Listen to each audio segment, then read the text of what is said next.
Welcome to Learning English from the Voice of America. I'm Katie Weaver. Our 30-minute program is designed for people learning English. Today, Alice Bryant brings us the program Everyday Grammar. We also hear about what's trending today from Mario Ritter. And Kelly Jean Kelly presents America's Presidents. But first, this news. A gunman opened fire at a crowded bar in Southern California Wednesday night, killing 12 people and wounding many others. The Borderline Bar and Grill in Thousand Oaks is popular among local college students. It was holding its weekly country music and dance night at the time of the shooting. Police have identified the suspected killer as 28-year-old Ian David Long, a former Marine. He was found dead in the office of the Borderline after reportedly having shot himself. Ventura County Sheriff Jeff Dean told reporters Thursday that Long had served in Afghanistan. Dean said Long reportedly used a handgun in the attack. The gun had a special device that permitted it to hold more bullets than usual. The device is illegal in California. There was no known motive for the shooting, Dean said. He added, "Obviously, he had something going on in his head that would cause him to do something like this." It is the latest mass killing in the United States and comes less than 2 weeks after 11 people were killed in a shooting at a Jewish religious center. It also marks the deadliest mass shooting in the country since 17 people were killed earlier this year at a high school in Parkland, Florida. The Borderline Bar is popular with students of California Lutheran University, Pepperdine University, and other area schools. 19-year-old Cole Knapp was inside Borderline at the time of the shooting. He told the Reuters news agency that he saw the shooter enter the bar and stop at the counter. Then, Knapp said, he heard gunfire and saw a young woman at the counter shot repeatedly. Knapp said, "It took a couple of seconds for people to realize what was going on, and once that happened, it was just utter chaos." Sergeant Ron Hellis of Ventura County Sheriff's Office was the first law enforcement officer to arrive at the Borderline Wednesday night. He was shot inside and later died at a hospital. Dean said he believed about 150 to 200 people were inside the bar at the time of the shooting. "It could have been much, much worse," he said. Thousand Oaks is a wealthy area about 60 kilometers northwest of Los Angeles. The website Niche named it the third safest city in the United States in 2018. Dean told reporters Thursday, "I've learned it doesn't matter what community you're in. It doesn't matter how safe your community is. It can happen anywhere."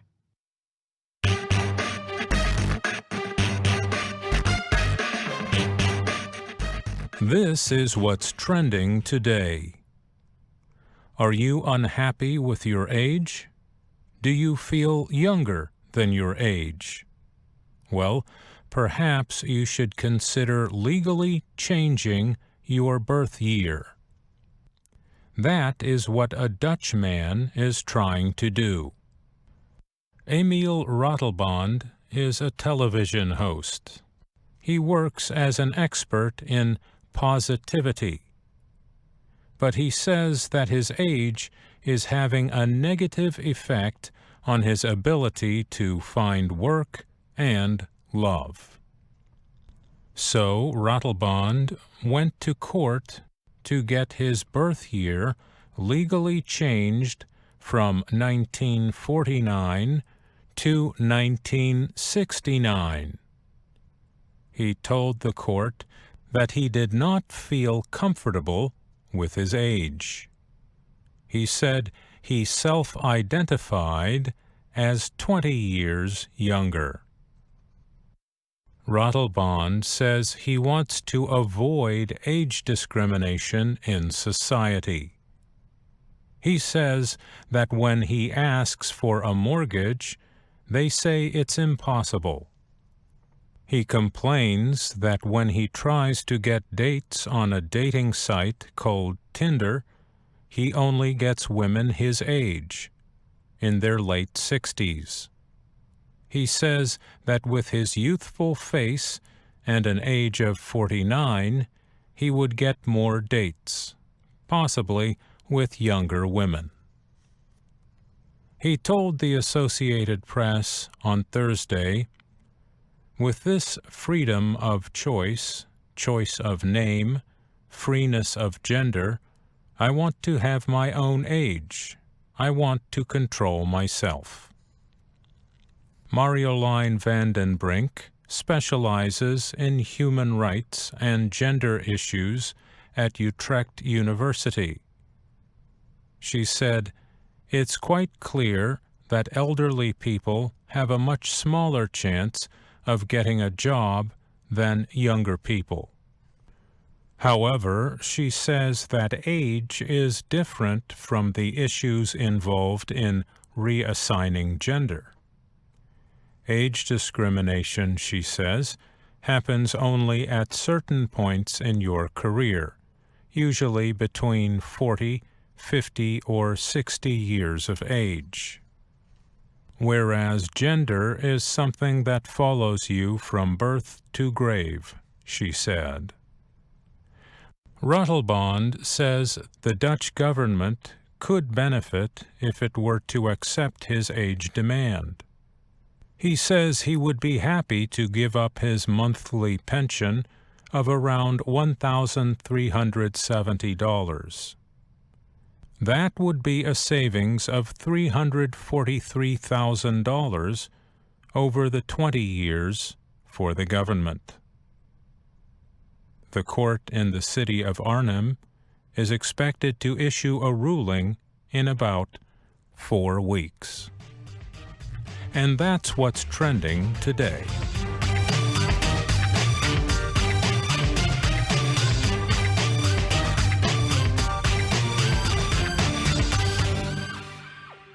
If you are driving a car, you will probably see many traffic or road signs. They provide information about how fast to go, which way to turn, and whether a road ends or begins. Languages also have signs that provide direction when speaking to others or writing. In English, we call these words discourse markers. Think of them as road signs for language. We use discourse markers to signal a beginning or end of a conversation, list the order of ideas, react to a speaker, change the subject, and do other things. In other everyday grammar programs, we talked about such markers as you know, well, and okay. Today, we will examine a few uses of discourse markers in informal, natural speech. Some are used only in informal speech, while others are for formal writing and speech. You hear and see informal markers in conversations, text messages, songs, classrooms, and on broadcast programs and social media. Let us hear how they sound in a short conversation between two friends. In the following exchange, you will hear the markers hey, by the way, let's see, and so. Think about the purpose of each one. Hey, Tasha, how's it going? Good. I haven't seen you in weeks. How have you been?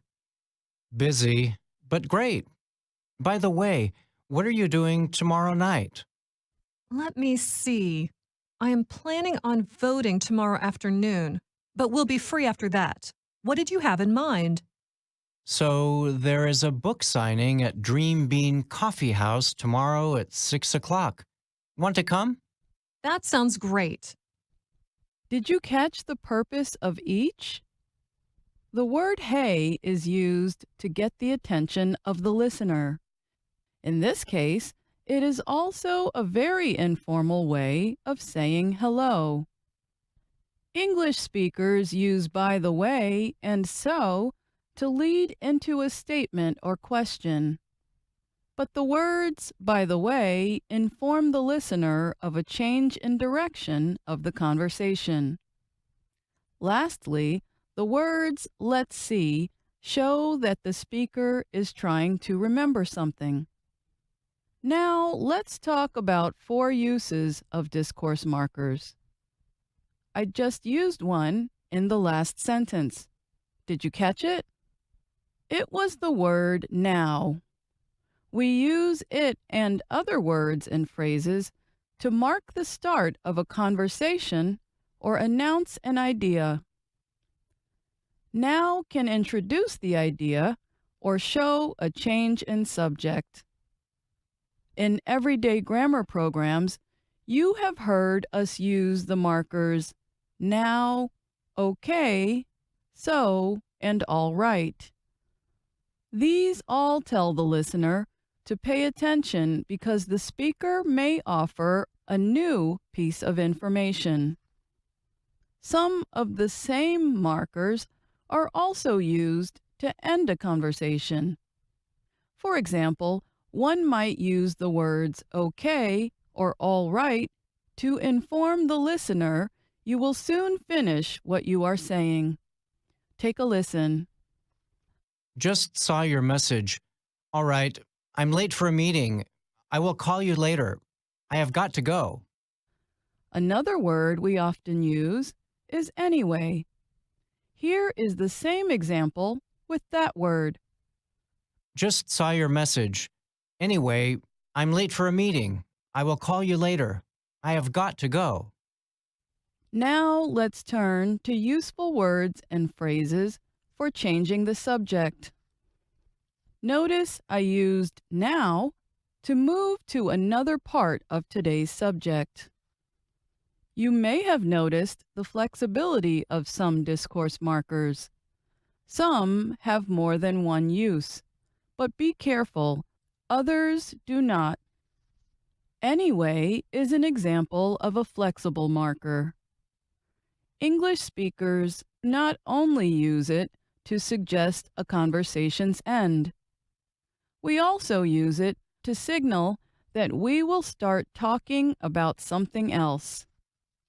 And, as you heard earlier, by the way is an effective phrase for quickly changing direction. Another phrase is, that reminds me. When someone has just said or done something that helps us remember something else, one might say, that reminds me. Here is how it might be used. Hey, do you know what the dinner special is?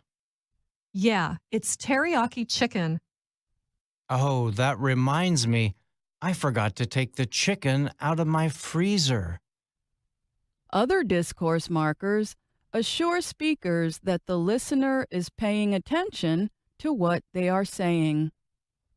They show interest in, surprise at, excitement for, or agreement with what the speaker is saying. Words that show interest include yeah and I see. Oh, really and really usually show surprise. And exactly and right show agreement. Here's an example of a speaker showing agreement. I hate riding the 43 bus. It is crowded and really stinks. Exactly. That is why I take the train. Okay, well, now that you have learned some road signs of the English language, we hope you will drive safely. I'm Alice Bryant.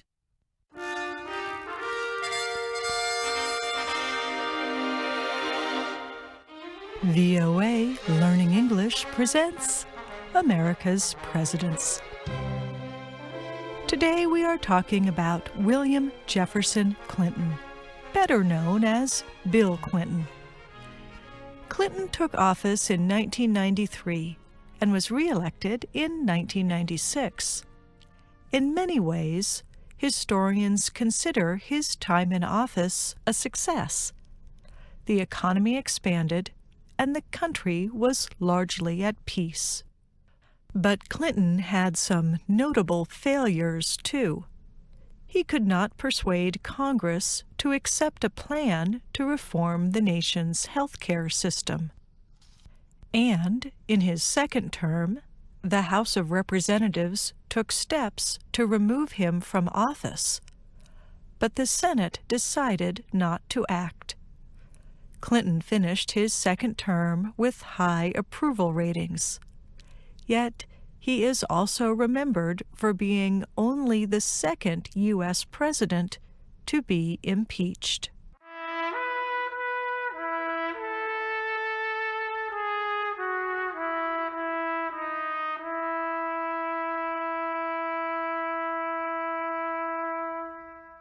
Bill Clinton came from a town with a memorable name, Hope.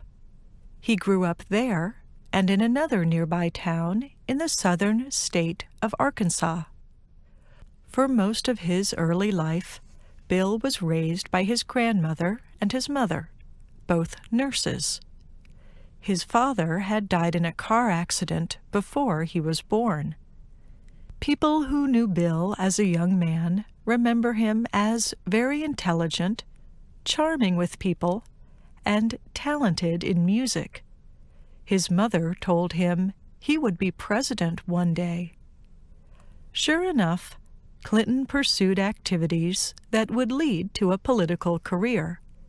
He attended college at Georgetown University in Washington, D.C., where he studied international affairs, led student government groups, and took a position as a clerk in the U.S. Senate. He went on to study at Oxford University in England on a prestigious Rhodes Scholarship. Then he graduated from law school at Yale University. There, he met another student who would be his wife, Hillary Rodham. The two went on to have one child together, a daughter named Chelsea. After finishing his studies, Clinton returned to his home state of Arkansas and pursued political office. At 32, he became one of the youngest governors ever in the country. 2 years later, he was voted out of office, and, as historian Russell Riley notes, he became the youngest former governor. And that is how a good deal of Clinton's political career continued, in a pattern of successes and failures. His successes often came as a result of his centrist policies, which appealed to people of different political beliefs. He also was an effective public speaker and, to many, a likable, charismatic person who seemed to care deeply about others. But, his critics pointed out, Clinton also appeared to make many decisions simply for political advantage, and he sometimes tried to please so many people that he pleased no one. Following a series of increasingly national roles, as well as a series of setbacks, Clinton campaigned for president in 1992. At first, he did not do well in the campaign. He was young and not well known. He also suffered from reports that he had relationships with women who were not his wife. But in time, Clinton began winning primary contests. Reporters called him the comeback kid. He earned a public image as a politician who could survive problems. In the general election, Clinton competed against the sitting president, Republican George H.W. Bush. The two men also faced an unusually strong third-party candidate named Ross Perot. On election night, Clinton prevailed. Because Americans had split their votes among three major candidates, Clinton earned less than 50% of the popular vote. But he won enough electoral votes to become the next U.S. president.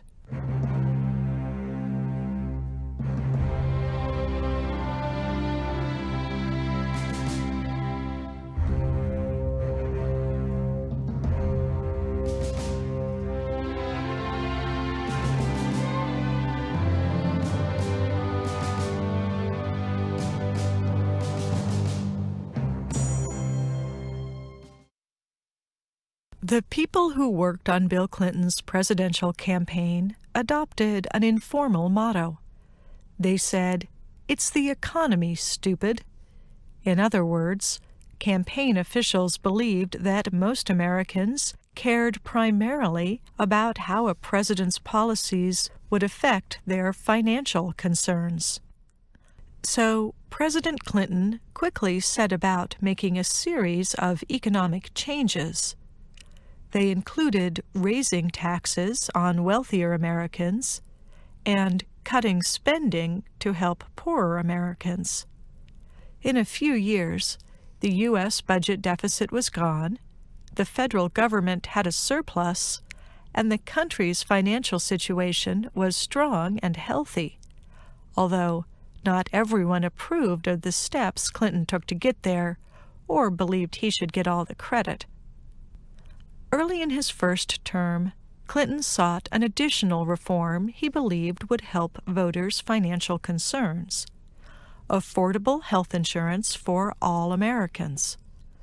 Most people in the U.S. either bought private health insurance or did not have any insurance to help pay for medical costs. Clinton wanted to find a way for the U.S. government to support Americans' health-related expenses. He appointed his wife, First Lady Hillary Clinton, to lead a health care reform effort. Hillary Clinton, a lawyer, had led a similar effort to reform education in Arkansas when her husband was governor there. But some lawmakers in Congress, as well as some voters, rejected her efforts. The reform effort failed. Clinton also struggled in some early foreign policy moves. He withdrew American troops from Somalia after their humanitarian efforts there turned into a bloody military struggle. He was also criticized for failing to intervene quickly in the genocide in Rwanda, where hundreds of thousands of people were killed. Later, Clinton won praise for some of his foreign policy. His government helped restore the elected president in Haiti after a coup. It also helped negotiate peace agreements in Bosnia and Ireland, and it cooperated with NATO to intervene in the Kosovo area and stop attacks on Albanians there. In general, Clinton believed the U.S. had an important role to play in maintaining peace and protecting human life around the world. At the same time, he did not want to use too many American resources to do so. He aimed to cooperate with other nations and to set moderate goals. As usual, Clinton adopted an approach that was not too extreme on one side or another.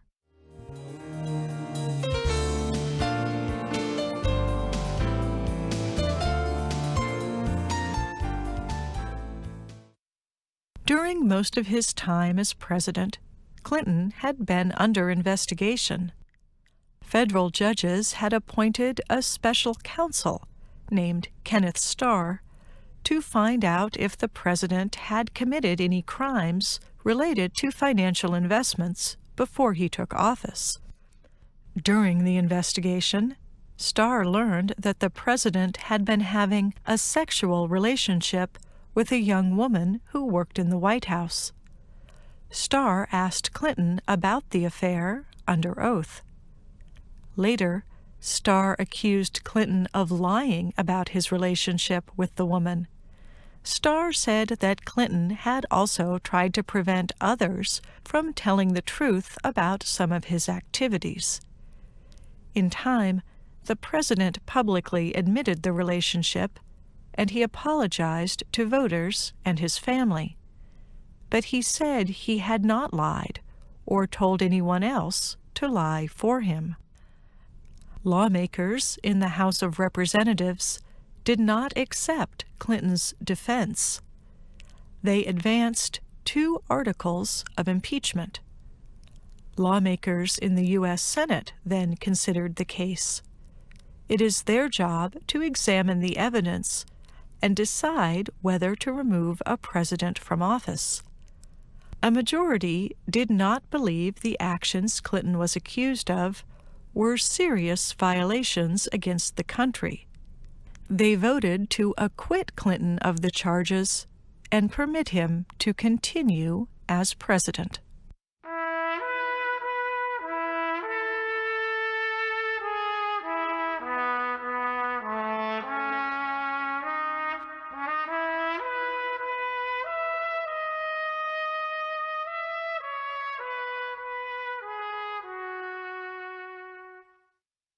In the U.S., a president can serve only 2 full terms.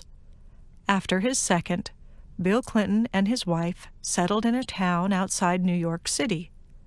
In time, Hillary Clinton became the U.S. Senator from New York, as well as the Secretary of State and the Democratic Party's candidate for president. Bill Clinton, like many other U.S. presidents, wrote about his experiences and helped develop his presidential library. He also worked on humanitarian, health, and economic issues with his family's organization, the Clinton Foundation. For many, Clinton's time in office is remembered as a mixed experience. The economy was at one of its strongest in U.S. history. Most people could find jobs, and many Americans bought homes for the first time. In the mid-1990s especially, the Internet and other new developments created a technology boom. In addition, Clinton was an effective public speaker, and he inspired new groups of people to support his Democratic Party. Many voters approved of his appointments of women and minorities to positions of power in his government. They also liked the steps he took to reduce the use of handguns, protect the environment, and provide paid time off work for some people to care for themselves or their families. But both Democrats and Republicans found fault with some of Clinton's efforts, and even his supporters note that the president had to spend much of his time in office answering charges of wrongdoing.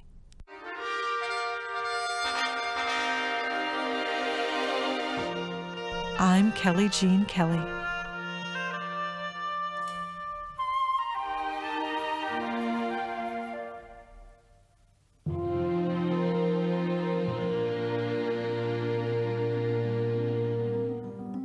That's our show for today. For VOA Learning English, I'm Katie Weaver. Thanks for listening.